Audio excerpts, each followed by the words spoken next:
Welcome to Faith Talks Wood Podcast. I'm Will from Flat Woodworks. And I'm Tom from Mountain Valley Maker. And we're a podcast about everything from Jesus to joinery. So, Tom, I am kind of excited. We are going to get ducks. Now, we won't get the ducks until the springtime, but we will end up getting ducks instead of chickens. And so on my list of things to do is to build a quack shack. But several reasons for why we're getting ducks. They're just more hardy for the cold northern weather.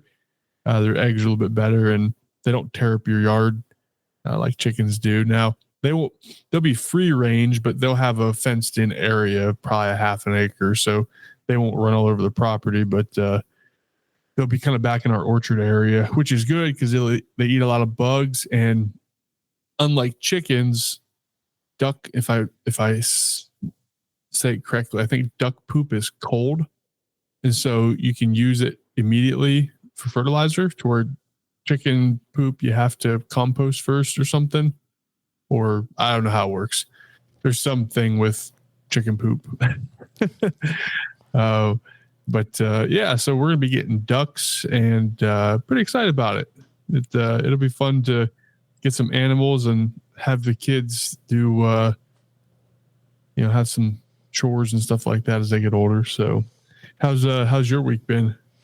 Man, it's been last week, the first part of a bunch of installs, but the last few days, man, I've not had any work and actually had some shop time. So it's been nice to actually get out in the shop and make some sawdust and work on some projects and clean my shop up. It was just a total wreck, and getting some projects done. So yeah, it's been good, but it has been hot here, man.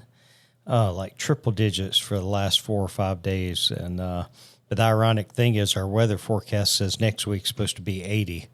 So it literally could be in less than 2 weeks, go from 103 down to 80, and I will not complain a bit.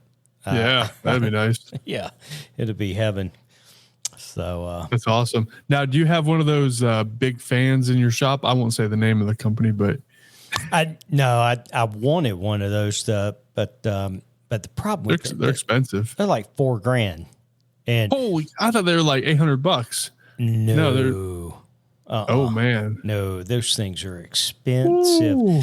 But they are good quality and they work. They flat move some air. And right, if I had the money, that's what I would have put in my shop.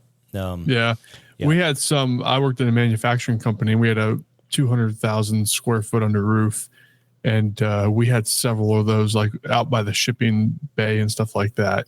And when they would turn those on in the summer, you could feel the air moving. I mean, they do push some air. Yeah. Oh, and the one in an industrial warehouse, that's probably a $8,000 to $10,000 fan. Yeah, I mean, I think it was like a 20-footer or something. I mean, it was huge. Yep. Just a massive fan. And yeah, they'd turn that thing on and they'd get it moving, and yeah, it'd be like a little cyclone in the area it was by. But yeah, it's good. It's been hot here too. It's been humid. Like I was just out in the shop, and we get to actually have some shop talk. So all those listening, you know that Tom and I both been busy and haven't had much shop talk, and we both have been in the shop and have some shop talk today. But I was out there tonight before jumping on the podcast, and I was sweating just because it's so humid here. But it's starting to cool off, and hopefully, I don't know if it's just been, we lived in Tennessee for almost 6 years, and so we're used to the hot. Coming back up here, I feel like it's been hotter here than what I remember for longer. Like normally you got the 90 plus degree days, end of June into July a little bit, but then it usually tapers down, and it's just been hot here. So I am ready, and we don't have air conditioning in our house, and we don't plan on getting it. And so we've been dealing, and fans and less clothes is how you is how you deal with the heat. But if something were to happen and we had to upgrade our furnace, which we shouldn't, it's a good system, then we would go with a unit that had a condenser and do central air, because we have forced air. But I just can't justify the cost, and I don't if we had air conditioning, we wouldn't be outside as much as we are. Right? Because why go outside when it's bloody hot out there when you can just stay inside? Well, it's stinking hot inside too, so you might as well go outside and get a breeze, Yep. That's exactly right. But that's awesome, man. Well, before we get into the devotion for today, I just want to say thank you to our patron supporters. We appreciate all you guys out there that support us. And if you feel blessed by the podcast and it's something that's on your heart and you want to pay it back, you can do so at patreon.com/Faith Talks Wood.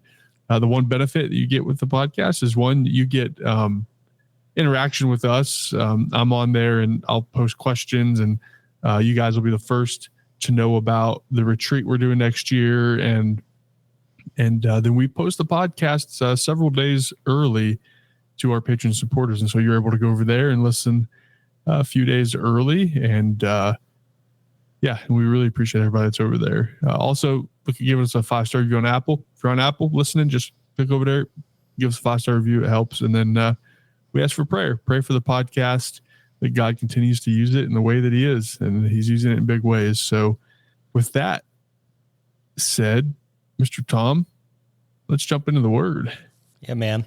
So, this won't come out till next week, but today, anybody who's been on the news watching all over it is the stock market's dropping. Everything's crashing. We're heading toward a recession. The NASDAQ, all the other different stock markets, I forget the name of all of them, dropped a bunch today, and people are in panic mode. And if you put your hope in the stock market, if you put your hope in your 401k and your retirement plan and everything, and politicians and everything else, then you probably should be in panic mode today. But if your hope is in Jesus and you trust in him to provide for all your needs, there's no reason to be in panic mode. So today I thought we'd dive into Luke and read a little bit about the parable of the rich fool. And so in chapter 12, starting there in verse 13, then someone called from the crowd, "Teacher, please tell my brother to divide our father's estate with me." Jesus replied, "Friend, who made me a judge over you to decide such things as that?" Then he said, "Beware, guard against every kind of greed. Life is not measured by how much you own." Then he told them a story. A rich man had a fertile farm that produced fine crops. He said to himself, "What should I do? I don't have room for all my crops." Then he said, "I know. I'll tear down my barns and build bigger ones. Then I'll have room enough to store all my wheat and other goods. And I'll sit back and say to myself, my friend, you have enough stored away for years to come. Now take it easy, eat, drink, and be merry." But God said to him, "You fool, you will die this very night. Then who will get everything you worked for? Yes, a person is a fool to store up earthly wealth, but not have a rich relationship with God." So, and before I give my 2 cents on this, I just want to make sure I don't want anybody to think that I'm saying don't have a 401k or don't save money, because I could go to Proverbs and pick out many verses and Psalms where it says that we're supposed to save and we're supposed to plan. But there's a difference between saving and planning and having your hope in what you're storing up. And my mom, years ago, when a different president came into office and the stock market crashed, she lost half her retirement. And she was heartbroken. She was in panic mode, didn't know what to do, but she had put her in, worked for the bank for 27 years, retired, and then all of a sudden, everything, her plan for what was going to provide for her future was cut in half. Like in a matter of months when the stock market crashed back in, I think that was like 08, 09, back then. Remember where all the real estate and all stuff went down? Well, my mom is still here today. She has had a roof over her head every day since that day. She's not gone without a meal. She's still healthy. She's just as happy as she would have been with it, but she freaked out back then. She was in panic mode. And all over the news today was that very thing. And what we don't want to do is get caught up in, so often when you talk to a financial planner, the first thing they ask is about your lifestyle. And then they ask what you're wanting to do in retirement. And then they'll sit there and set a dollar amount of what you need to have set aside in order to have that lifestyle once you retire. Same thing with insurance. Sit there and analyze everything, tell you how much insurance you need of every different sort. And while there's certainly nothing wrong, and I think it's actually good stewardship of us to save for future purchases or to save for, rainy days, if medical emergency happens, those things. I think that's being a good steward to save and set aside some of what. But if everything's wiped out tomorrow, if every single penny I have in the bank, if everything is gone, I still trust that God is going to provide for my needs. Philippians 4:19 says, and my God will supply all of your needs according to his riches and glory in Christ Jesus. But let's not build bigger barns and store up and store up and store up and be the rich fool. Let's put our hope in God that he's going to provide for our every single need. And regardless of who's in office, regardless if the stock market goes up or down, regardless of whether we have a 401k, do we trust him that he's going to provide for our every need? And our need is every tool that I have in my shop. That's a want and an enjoyment that I love going out there and doing woodworking with. But at the end of the day, it said, with food and clothing, we shall be content. And my wife, my daughter, and myself both have a shirt on our back. My wife's in there cooking a meal for us, and we've got, half of a cow in the freezer. So we've got meals for several months in the freezer, and there's no doubt in my mind that no matter what happens, it might be on a daily bread. Remember, we're supposed to give thanks for our daily bread, but God's going to provide. Our needs are going to be, we're not going to go hungry, and we're going to have a shirt on our back. So, but yeah, I just, after watching all that stuff on the thing, I was like, all these people are panicking because their hope is in the wrong place. They're storing up to take care of themselves versus doing with what God gave them and trusting God to be the provider. So what are your thoughts, Will? Yeah. So first thing that came to mind was just because we're studying it at churches is James chapter 1. And so what happens here is James is going through and talking about you should be joyful when you go through trials and all this stuff. But then he jumps and he says, believers who are poor have something to boast about, for God has honored them. And those who are rich should boast that God has humbled them. They will fade away like the little flower in the field. The hot sun rises and the grass withers, and the little flower droops and falls, and the beauty fades away. In the same way, the rich man will fade away with all their achievements. Now, here's the thing. James here and then Jesus in Luke 12, they're not saying that wealth is bad. I think that's something that we have to understand, because there is there's a prosperity gospel, but there's also a depravity gospel.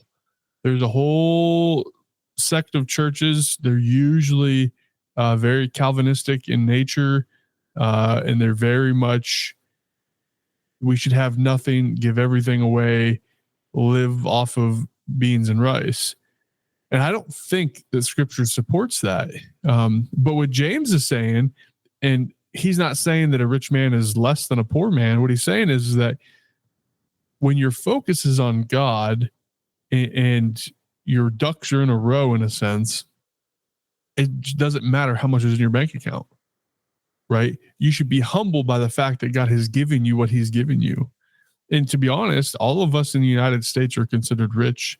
The rest of the world, we are considered extremely wealthy. I don't care if you make $20,000 a year or $200,000 a year, you're considered wealthy compared to the rest of the world. And so, what's happening here is that there's a lot of hope put in finances.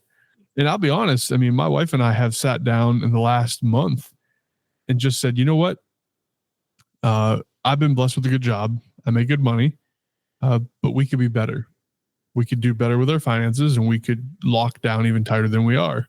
And so we've made it a kind of a goal to pay cash for everything, we don't use credit cards, really tighten up on stuff because one, I see, there's probably a recession coming. Especially if, depends on what happens in November. And we need to be stewards of what God has given us. And eating out and spending money on Amazon for stupid stuff isn't edifying. And so even in my own life, we're stepping back and we're saying, you know what? How much less can we live on? And so I think there's something to be said for wealth. Now, again, we have abundant and we are blessed. However, there is a world out there that wants to tell us that if you don't dress a certain way, look a certain way, drive a certain car, all of that kind of stuff, that you're not to the status quo, the old term of keeping up with the Joneses. Our cars they're both 2018s. They both have high miles on them. And we ain't going to go into debt for any new vehicle. And, the funny thing was, I think I talked about this on the podcast, is that my truck was in the shop for like 3 weeks. They gave me a brand new 2024 F-150, decked out, top of the line. And, they want to try to sell me on that. They want me to try to buy that truck. And the guy, when I went back to get my truck and I handed him the keys, he said, "So what'd you think of that truck?" I says, "It's a grandpa truck." It's not as analog. It was all soft ridey, right? Had all the technology and bells and whistles. And I'm an IT guy. I love technology, but the other thing that truck comes with is a payment, and I don't want that payment. And so, I think there's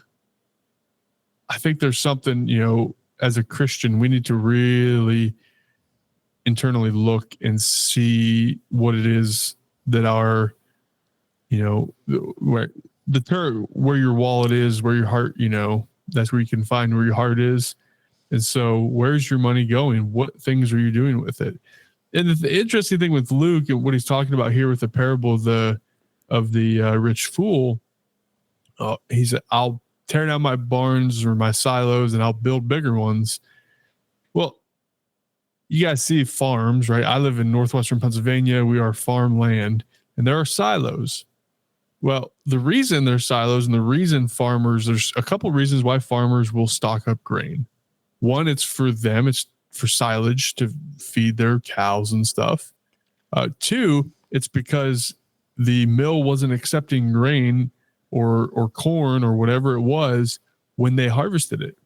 And so they have to hold it and save it for when the time comes for them to then have what they need, right? And so there's something to be said about that, is that, like, just because you make however much and you have however much in your bank account doesn't mean you need to go out and spend it, right? Sure, could I go out and build a new building and spend a bunch of money and go into debt? I could, and I'd love to have a big shop, but it's not wise. I've got a kid starting private school this fall. That's expensive. And so there's other priorities and things that you have to look at.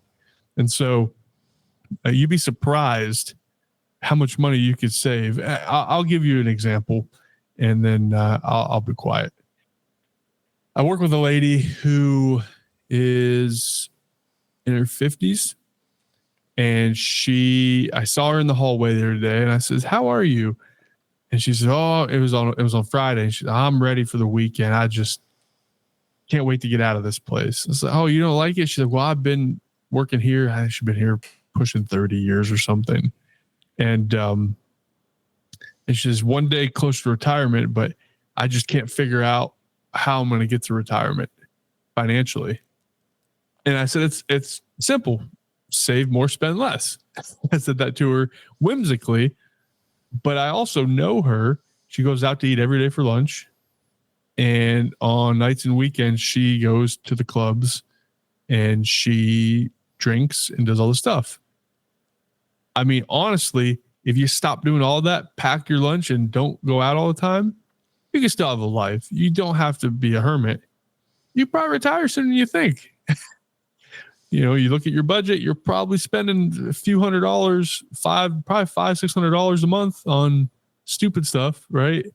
And so, but she's also not a believer. And so the way in which we you deal with our finances is not going to be the same way that somebody who doesn't believe, and they're going to, you know, go down these paths and get into debt and all this kind of stuff. And so, yeah, it is sad to see everybody freak out. And here's how disconnected I am, Tom.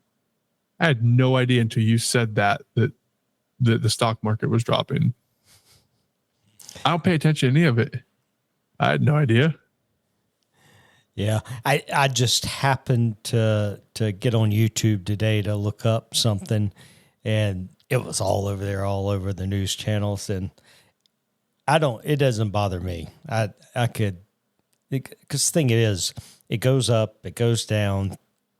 It's just, but there are some people that monitor everything on a daily basis. Like they're always counting how much wealth they have. But, you know, I think the key of this whole passage is the very last. It said, yes, a person is a fool to store up earthly wealth, but not have a rich relationship with God. So it doesn't mean that we can't save and have a retirement plan as long as we have a rich relationship with God. Because see, if we've got that rich relationship with God, we're going to honor God with that 401k. We're going to honor him with our savings and whatever else. You know, if we were to read on the next section, Luke 11:34 says, "For where your treasure is, there your heart will be also." And so the important part is that God is our treasure. Our relationship with him is what satisfies us. It's what we give thanks for. It's what we think about. It's what is our priority in everything we do. Money is just a byproduct of what's, you know, God gives us everything, and we are to be good stewards. Tithe first, take care of our family, save some for a rainy day, and then give God thanks for all of it. So, but yeah, some people just, they're freaking out because they have their plan versus you and I and people listening to that podcast, we're sitting here saying, okay, God, what's your plan? And yep. I know that through your plan, you're going to provide for my needs. So absolutely. You know, interesting thing I just thought of. So my boss, who will be retiring next year, he's been working at our company for 30 something years, and he probably has a very healthy 401k. Our company takes care of us, and they put a lot in. But it's something he told me the other day. It was kind of interesting. He said, yeah, he says, my savings account is back where it was last year. He paid off his house.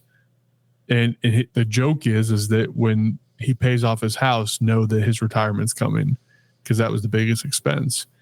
And he said his savings account is already back above what it was before he paid his house off. And he's like, I have my 401k, and he said, I don't want to tap into it until I have to. And so I have a certain amount of money that I've saved that I know that I can live off of for so many years. And so, he's not a believer, but his principle is like, he's not trusting in the stock market. It's there. He has it, but he's saved up, I think, quite a lot of money to get where he's going to be comfortable. And he'll retire and have his, and so it's just something to think about that, man. Yes, it's good to have a lot of money or a big 401k and all that stuff. And I could work the corporate ladder, and I could I could get into C-suite and do the whole thing, but at what expense, right? Even in a business aspect, like I haven't pushed my business as much as I could. I don't have time. I haven't taken the time to push it. And if I did, that means I'd have to spend more time out in the shop and less time with my family. And I'm not willing to do that. We are comfortable. We have a roof over our head. Our bills are paid. We're saving money. I don't have a reason to. I'm not chasing that like some people would. Do I want more? Yeah, I'd love to continue to build our savings and get to a point where, when I want to build that 40 by 60 shop, I'm paying cash for it, right? But it's going to be a long time, so it's not going to happen right away. So, yeah, but the thing is, you're 32 years old, right? Yeah, I'll be 33 in a month. Dude, you are so far ahead of what most 32, 33-year-olds are. You just wouldn't believe.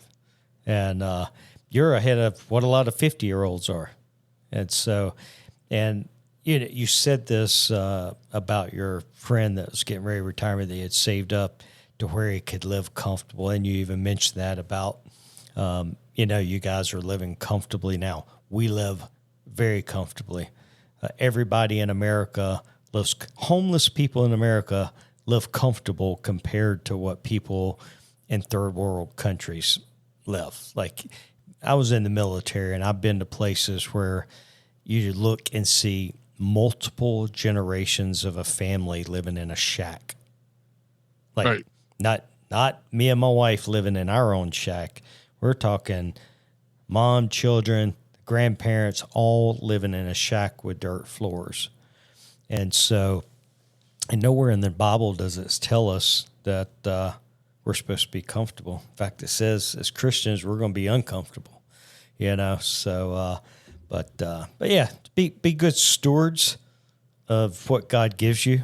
But put your hope in Jesus. So, man, I know that I saw you were working on some stuff on Instagram in your shop. You're doing a Lazy Susan, and I saw a big stack of lumber. I think you went over and told your father-in-law he was the favorite person on the planet and robbed his barn. Yeah, I didn't even send. Next time I go over there, I'll take a picture and show you what's there, and you'll just be like, it looks like a. Well, you did that story of that warehouse you went to where all that wood in Denver. Uh-huh. It's kind of like that. It's just slabs everywhere, lumber everywhere. And so, yeah, I did take him some blackberries. My mother-in-law makes some pie, and he loves a berry pie. So little exchange there, but yeah. So I talked about it on the podcast, I don't know, a couple of weeks ago or last week, or I don't remember what it was. I had a guy at work bring me, okay, back it up. He came to me and he said, he came to my office. He said, "Hey, I know you're a woodworker. My wife and I have a Lazy Susan that was given to us as a gift for our wedding. We just moved into our new home, and the Lazy Susan got broken the move." And he says, "Can you fix it?" I said, "Well, send me a picture of it, and then, I'll let you know if it's fixable or not." And so he sends me a picture of it, and it's just cracked down a glue seam. It broke in two pieces. And I said, "Yeah, I can easily fix that. It's no problem at all." What I didn't realize is that he tried fixing it himself. And so both pieces had glue all over them, and I can't glue what's already been glued. He tried clamping it. He couldn't get it to work. And so I said, crap. I didn't know that until he brought it to me. And I pulled out of the box. I'm like, oh, you tried fixing this yourself? He said, yeah, I tried, but it didn't work. Clearly. So I took it home and it kind of just sat on my table saw for like a week. I was just like, I don't want to mess with this. Finally, I got some time one Saturday, I think it was, and I took both halves, and it was kind of like a third was broke off, and then the other 2/3, and I just ran it through my joiner like I would any board, and got a square, flat, smooth edge on them on both ends.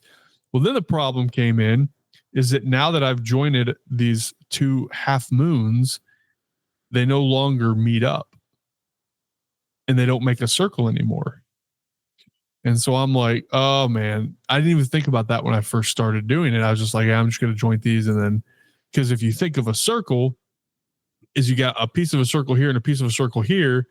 As you joint this circle, the edge gets bigger. And as you joint this circle, the edge gets smaller.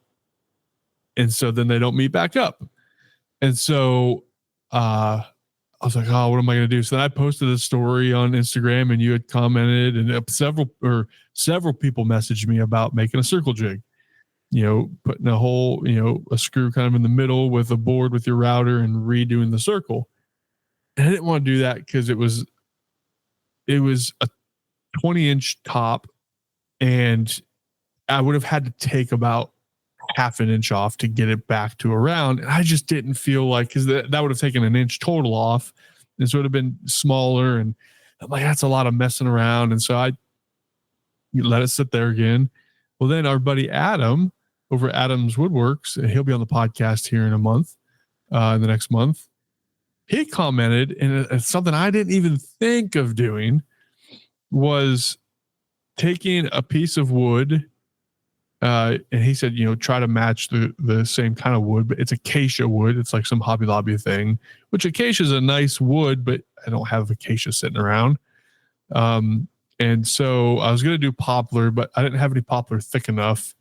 And the next thing I had that would make sense was cherry. So basically what I did was I made think of a cutting board, right? If you're going to put a bunch of pieces together, like to do not an end grain, but an edge grain cutting board, is to cut a piece of wood that is the thickness of what I planed or what I jointed away, and then make it longer, and then glue it together, sandwich it all together, and then use a chisel and stuff to kind of round over the other side, and then just use a sander with a media pad on it and sand it back.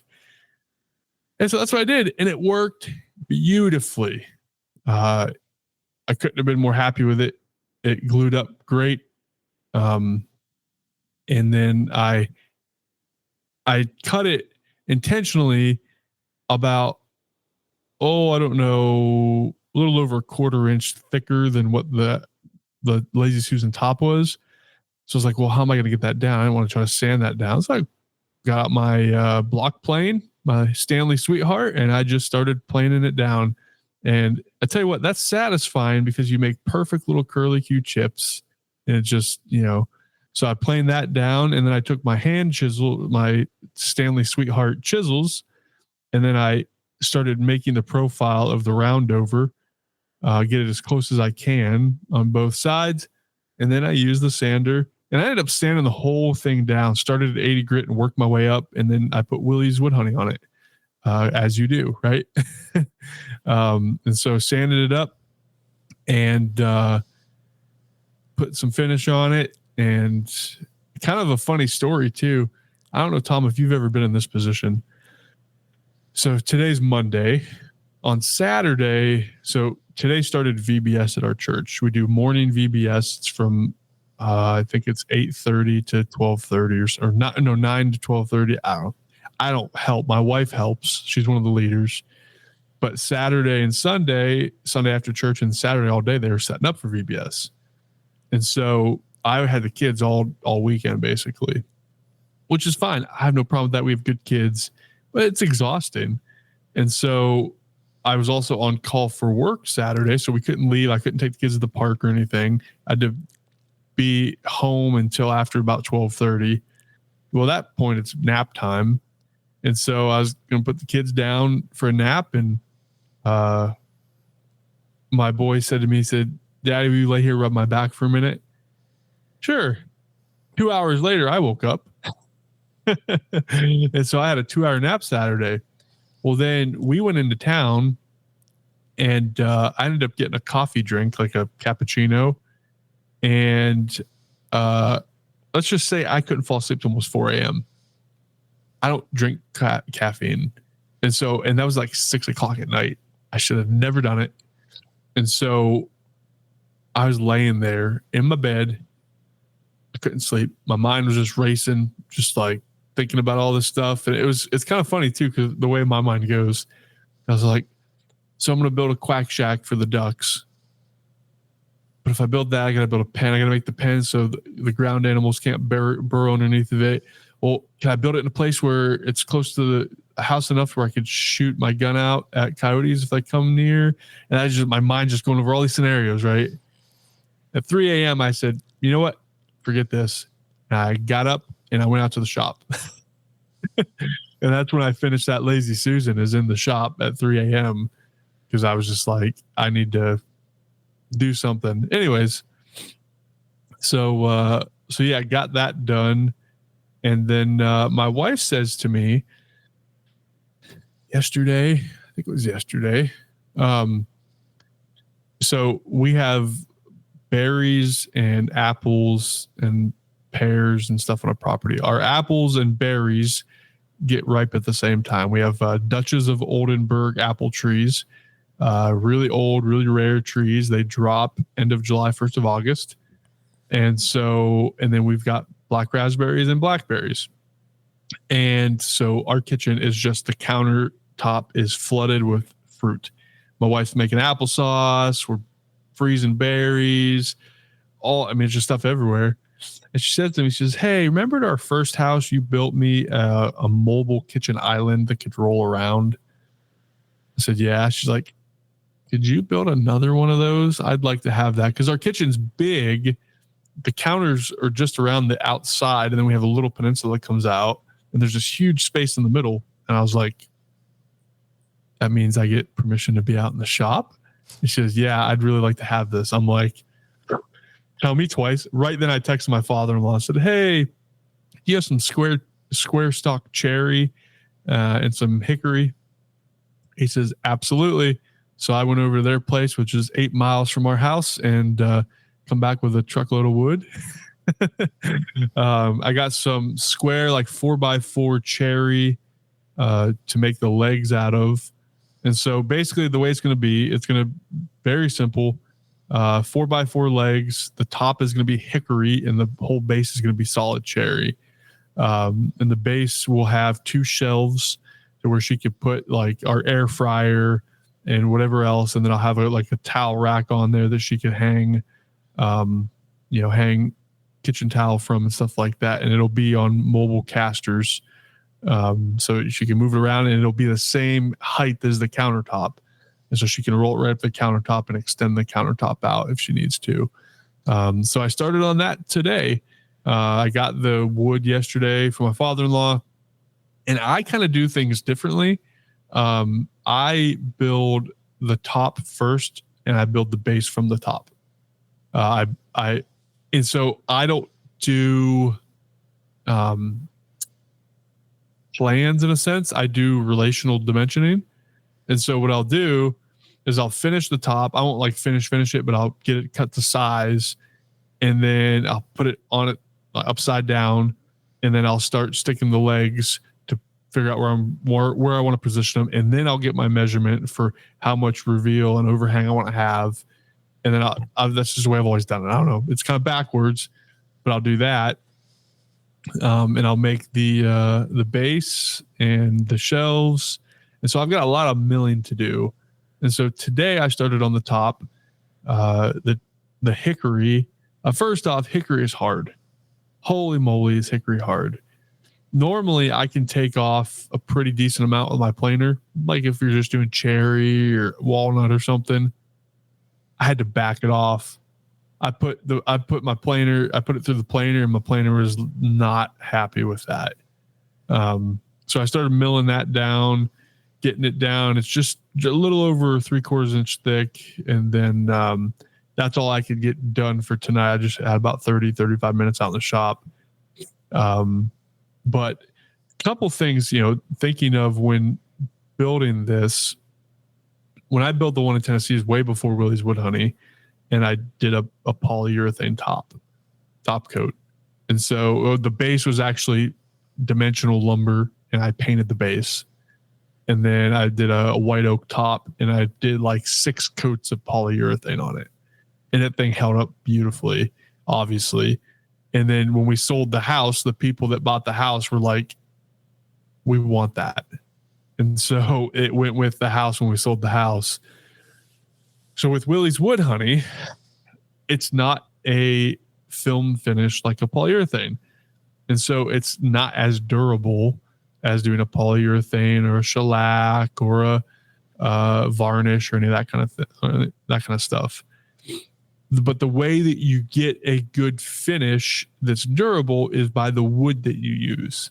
It's directly related. If you use a soft wood, it's going to scratch easier. If you use a harder wood, it's not going to scratch as easy.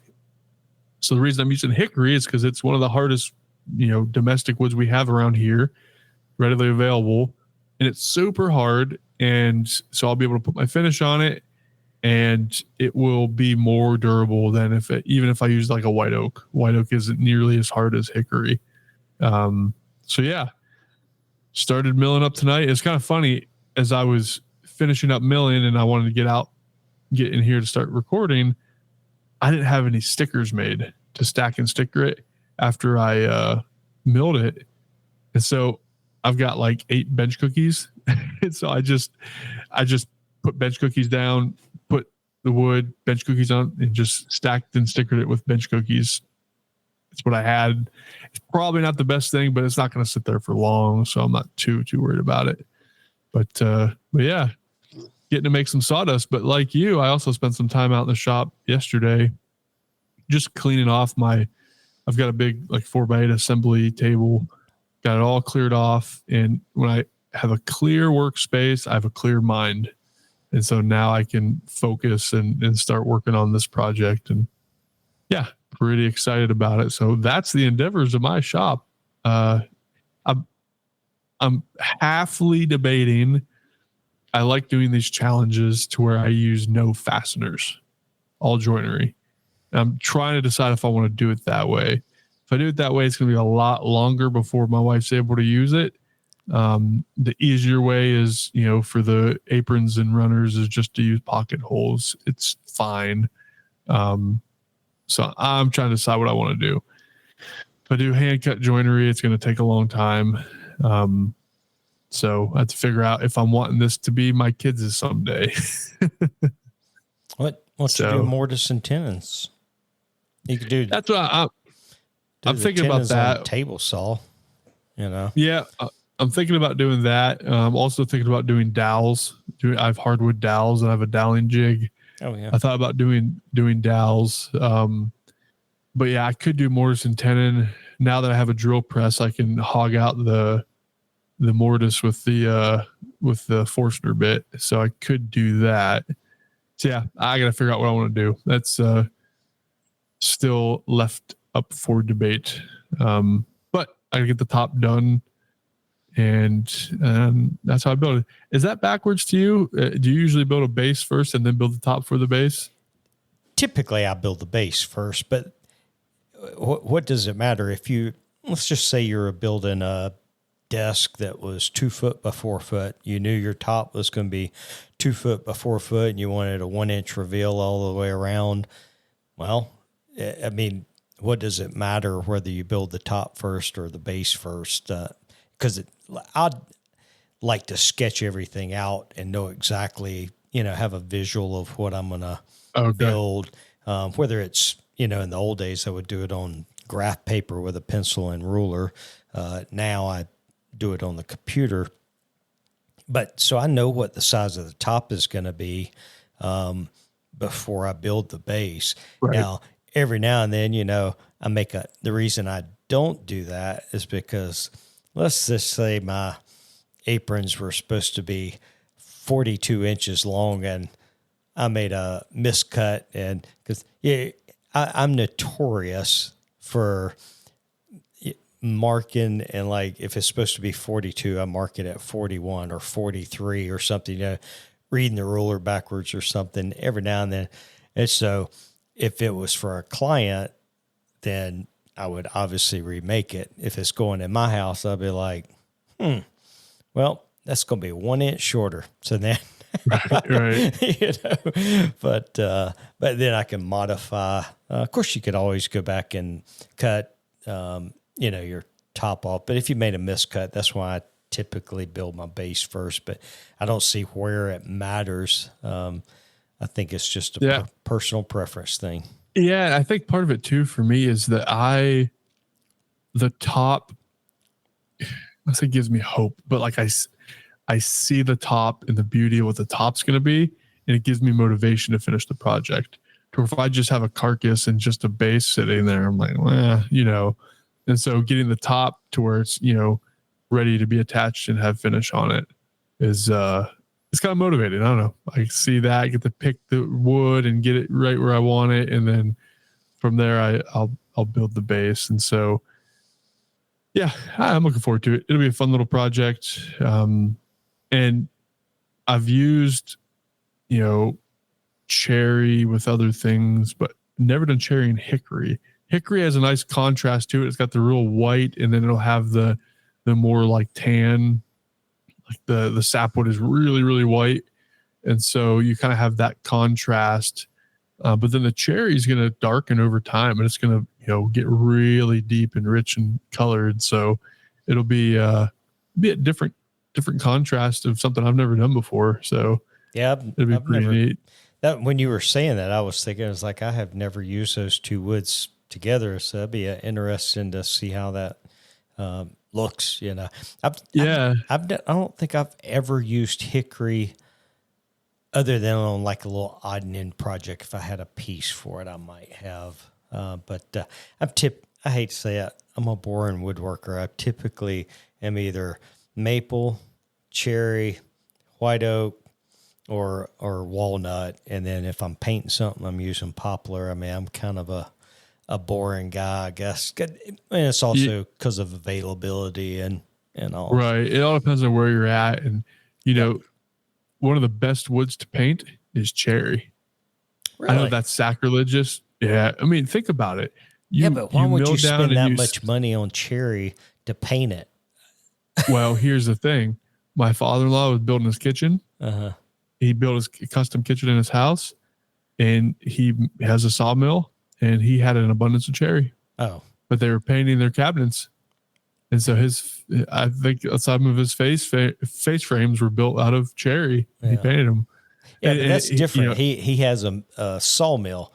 If I'm going to the lumber yard, poplar costs a lot less, and I'm painting it, Yep. So yeah, I've found too. I think we talked about this before. I like working with cherry. I just like the look of it. I like the way it mills, the way it works. Only thing you have to worry about is the burning, right? If you run a bit too slow on it or something. But I like cherry. It's probably one of my favorite woods to work with. And not a lot of people use it anymore. It doesn't have the popularity that walnut or white oak has. And even now, white oak is all people want riffs on. Which is it looks great, nice straight grain on both sides of the board, but it's a waste. If you knew what it took to get riffs on, the amount of waste that comes out of that log is it's ridiculous. Even quarter sawn, you can get quarter sawn and still get a lot of other stuff out, but the way you have to cut a board to get riffs on, you waste a lot of it. And so that's why people wonder, why is riff sawn so expensive? Well, partially because the demand, because all these YouTubers, Keith Johnson, love him to death, but all he's using is riff sawn white oak. Bourbon Moth, all these big guys are getting millions of views.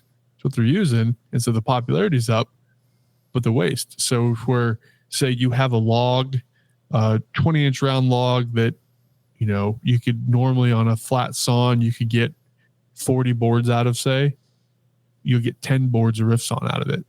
And that log's basically junk after that. So, yeah. And if you've never worked a sawmill, you don't really understand that. But working with my father-in-law in the past and understanding how you cut a log, yeah, it's kind of funny.